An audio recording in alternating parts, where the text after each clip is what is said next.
Roger Williams will begin with his opening statement. Thank you, Janet. Is this working? Can you hear me all right? Testing. Okay. Thank you, Janet. It's great to be here. I just want to briefly begin by saying we're excited today to be able to say Republican Representative Bill Flores has endorsed us. I'm excited about that, along with Rob Orr, B.J. Shepard, Cole Ward. The U.S. Chamber endorsed us today, and Justin Hewlett, the former mayor of Cleveland, has endorsed us. So we're excited about that. My name is Roger Williams. I'm a Christian, conservative, pro-life, Second Amendment, grassroots businessman, wanting to be your next United States Congressman. I'm a business guy. I own my own business. I've owned it for 41 years. I've never been on the ballot before. This is the first time for me to be on the ballot. I probably know more about creating jobs than I do politics. But I'm concerned where our country's going, socially, economically, and military. I believe we need a business person in Washington right now with real-world experience, someone that will make business decisions, not political decisions. You really have to listen to what Barack Obama has to say today when he said, if you're a small business owner, you didn't create that business, somebody else did. Well, this is the most unbelievable statement I've ever heard. Or how about the private sector is doing great? He's so out of touch, and that's why we need business people up there to fight this Obama economy that's the biggest social justice scam we've ever seen in the history of our country. We need business people like myself, like all of you, to fight that and get our country back. Now, we're working hard. We've got a pretty simple platform. Many of you heard me talk about it. It's lower taxes, less government, cut the spending, defend the borders, listen to your generals, and understand the 10th Amendment. That's what we're running on. I think that's what America wants. We're out there fighting the Obama economy. We're out there fighting cap and trade. We're out there fighting Obamacare, that I don't care what the Supreme Court says, it's still not constitutional in my mind. We're out there fighting that all of a sudden you're rich, according to Joe Biden, at $250,000, and you're going to be taxed at 50%. We're out there fighting $2 trillion in stimulus money. Nobody knows where it went. We know where it came from the Chinese, and we're paying interest on it. We're fighting the Obama economy. We're out there talking about jobs. It is about jobs, jobs, and jobs to get our country going. We're out there talking about tax reform. We're out there talking about getting the government totally out of health care. We're out there talking about energizing the energy business, not penalizing the energy business, and putting people to work with real jobs.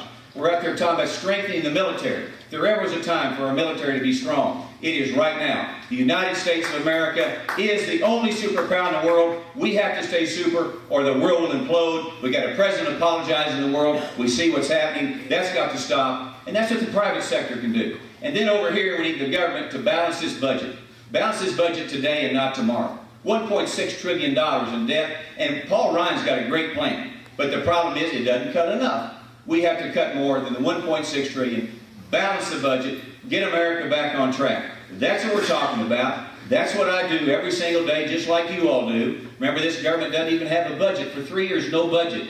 We need to talk about that. But we can get America back if we give it back to the people and we let the private sector, not the federal government, take America back. It is our time. I would ask that you send a private sector, real-world, experienced businessman up to Washington to represent you to begin to take our country back. Thank you very much.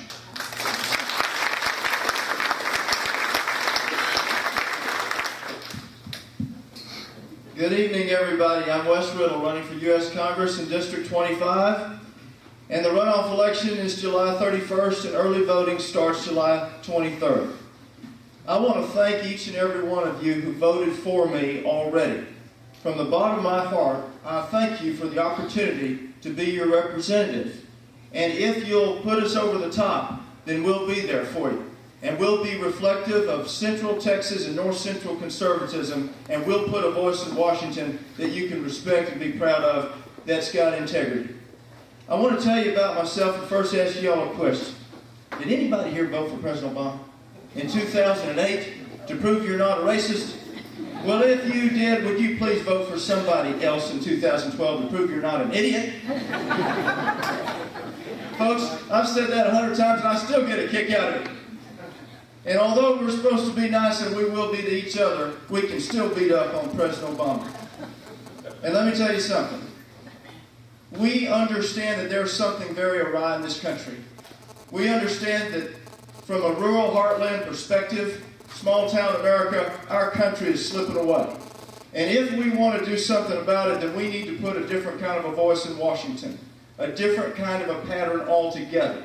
And I offer you that alternative, and I ask you for your consideration, your discernment, and your prayer for His will be done. I'm a native Texan.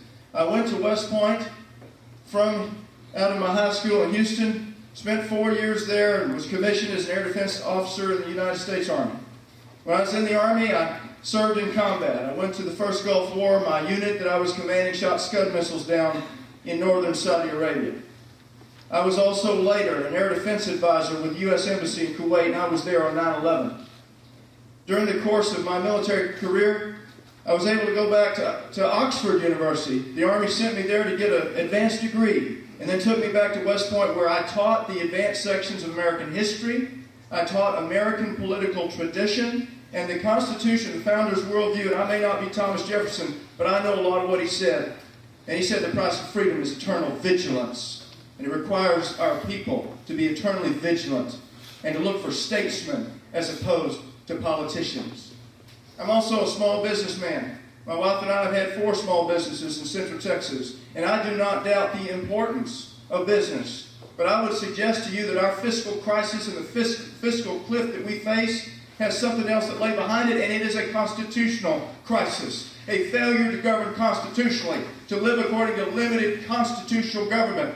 And you need someone there that understands the Constitution. Because although I can read a financial statement, and I've signed the fronts as well as the backs of checks, and I've run audits for corporations including Northrop Grumman, we do not have a problem of applying business principles to government.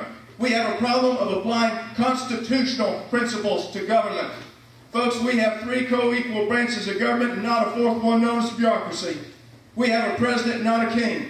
We have a Congress and not a Politburo. We have a Supreme Court and not the Oracle of Delphi. Folks, we have to send a Washington that calls it a voice to Washington that calls it like it is and will not compromise when it comes to the principles and the values of people who live here. I am Wes Riddle. I am asking you for your vote. And more than that, I want you to understand that this is a very close election between an insider establishment politician and someone else, another voice. And if you want to see me over the top, I'd ask you to see my wife, my bride of 27 years, Aida, raise your hand. Or my volunteer, Karen Fisher, raise your hand.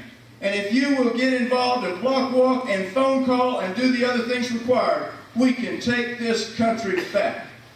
Thank you.